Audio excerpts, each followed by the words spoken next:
hacer un uso estratégico de las primarias abiertas, simultáneas y obligatorias.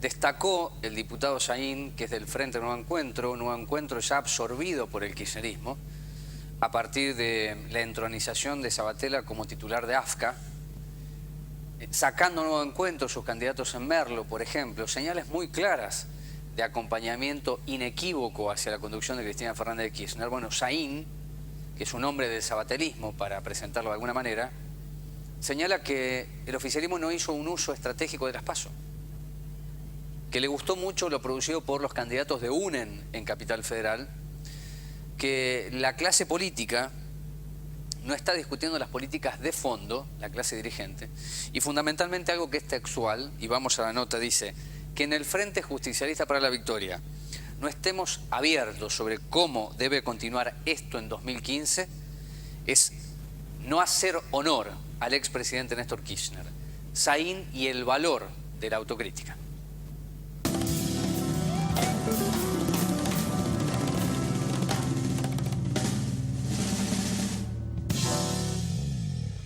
Yo creo que es importante el hecho de hacer un uso mucho más estratégico de las PASO, porque creo que eso alienta enormemente la posibilidad del debate de proyectos, de posiciones. En eso debo decir que a mí me gustó mucho, por ejemplo, el debate llevado adelante por los candidatos a diputados de UNEN en Capital Federal. Para mí es algo que deberíamos hacer todos, en la medida que haya sectores diferentes que responden a perspectivas o matices distintos dentro de la política. Yo creo que la política en el último tiempo en nuestro país, por distintas razones, ha dejado de estar llena de contenidos en cuanto a discutir el país, a discutir las cosas de fondo. Aquellos que suscribimos a las políticas estructurales del gobierno nacional, porque un poco la agenda la marca el gobierno nacional y a veces no nos atrevemos a matizar cosas, y aquellos que son de la oposición porque no hay una política de elaboración de proyectos, es todo un juego de imágenes. Yo creo que es importante las PASO en función de eso y esperemos que le demos contenido de aquí en adelante para discutir esas cosas. Digo, Néstor Kirchner en el año 2003 fue un rupturista. Que dentro del Frente para la Victoria no estemos abiertos al debate franco sobre cómo debe continuar esto en el año 2015 no es hacer honor a la imagen de Néstor Kirchner. Él tenía una agenda que a mi modo de ver fue una agenda que fue la agenda más progresista y más reformista que podía dar el sistema político en ese momento. Era una anomalía, como dice Forster, dentro del sistema político y una anomalía dentro del peronismo.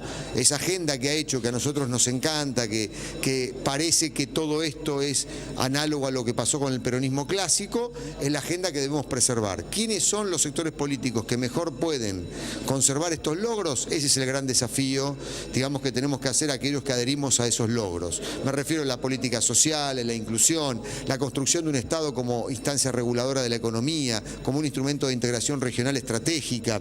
Ahora esto lo tenemos que completar con calidad democrática y me parece que la calidad democrática es debatir, porque la sociedad se transforma todo el tiempo. Mirá lo que pasa en Brasil. Parte de los indignados brasileños son aquellos que han sido exitosamente incluidos por la política brasilera y fundamentalmente por los sectores oficiales de Brasil. Hoy están demandando cosas distintas a las que demandaban cuando estaban excluidos, muchos de ellos, numerosos sectores de ellos. Bueno, me parece que en la Argentina quizá las elecciones pasadas muestran que también hay un cúmulo de demandas de sectores medios que están pidiendo que a todos los logros de la década ganada le agreguemos cierta calidad institucional. Bueno, este es el desafío que tenemos.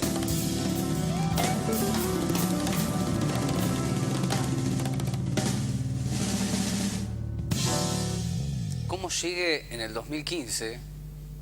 Es una enorme propuesta de Saín. No sé si él la puede discutir dentro de Nuevo Encuentro. Si se agota el kirchnerismo en la figura de Cristina Fernández, o lo que es llamado década ganada, perdura por encima de tamaño personaje político, que va a quedar en la historia, junto a Néstor Kirchner, claro está. Lo otro es más provincial, más de propuesta. Como un fenómeno cíclico, reaparece hoy en las elaboraciones electorales reformar el Código Procesal Penal de la provincia de Buenos Aires a nivel nacional. Quien lo sostiene es Massa, pero la clase dirigente en su conjunto está de acuerdo, no con lo que dice Massa, sino endurecer las penas, por aquello de que la justicia es una puerta giratoria en donde los delincuentes entran por una puerta y salen por otra, lo cual es harto discutible y rebatible con esas propuestas que ya han sido aplicadas en la provincia de Buenos Aires y han dejado resultados elocuentes, lejos de consumar aquello que efectivamente se decía. Estoy pensando en Aldo Rico en su momento, la política de Rucauf y luego el garantismo de Arslanian con Solá. Bueno, de esto ya hemos absorbido bastante. ¿Cómo califica las iniciativas Saín? Bueno, iniciativas que responden a una derecha burra e ignorante. Segunda parte.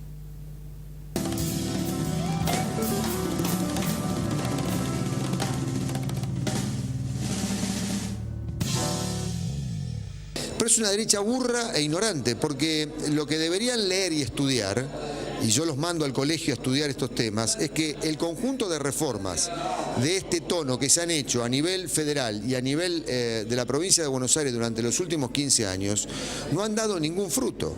Han llenado las cárceles de sospechosos, el delito creció, después bajó, después se estabilizó, después volvió a crecer en medio de este conjunto de reformas punitivas. Así que lo que ha demostrado esos procesos es la desconexión que hay entre las reformas penales y el proceso criminológico y la transformación del fenómeno criminal. Me parece a mí que lo que hay que hacer es debatir seriamente estos temas. Nosotros cuando... ¿Estos no son lugares para debatir seriamente estos temas? No se ha hecho. La discusión sobre la denegación, la reforma del 171 del Código Procesal Penal, denegando escarcelación, que rápidamente al mes y medio la Corte declaró inconstitucional hace un tiempo atrás, no se debatió, no hubo 10 minutos de debate serio en las comisiones y hubo un apresuramiento de abordaje en el recinto, digamos. Así que acá hay una responsabilidad, yo diría, hay un consenso grande entre ciertos sectores políticos mayoritarios del oficialismo y de la oposición en que estas reformas sirven para llevar adelante y para empujar con la barriga ciertos problemas y llevar adelante ciertas campañas electorales, pero no resuelven el tema de la inseguridad. Yo diría, está en mora la clase política argentina. La receta de la clase política argentina, y la dirigencia bonaerense no es una excepción, para atender estos temas es pura propaganda política de cuarta categoría. Acá lo que hay que hacer es sentarse y abordar seriamente los temas. Lo primero que tenemos que hacer es conocer la transformación del fenómeno criminal. No hay un observatorio de violencia y delito. No sabemos qué piensa la gente sobre el tema. Todos decimos y tiramos fruta, decimos cualquier cosa al respecto, pero el Estado no ha garantizado una información fidedigna sobre estos temas. Los países serios que han abordado estos temas seriamente, con consenso entre distintos sectores, lo primero que han hecho es construir instituciones que permitan conocer el crimen. Si no se conoce el crimen, no se puede prevenir estratégicamente nada, como ocurre en la economía, en la salud, en la educación. Este es el deber que tenemos que hacer todos. A mí, ver el nivel del debate en materia de seguridad pública en esta campaña me dio vergüenza. No se le cayó una idea seria a ninguno. Me parece que, y todo el mundo especulando con la posición del otro con relación a determinados temas. Me parece que es poco serio esto, la gente no sabe para dónde correr, creo que es un deber de la clase política, me siento responsable por eso también, hacer un abordaje mucho más serio en la materia.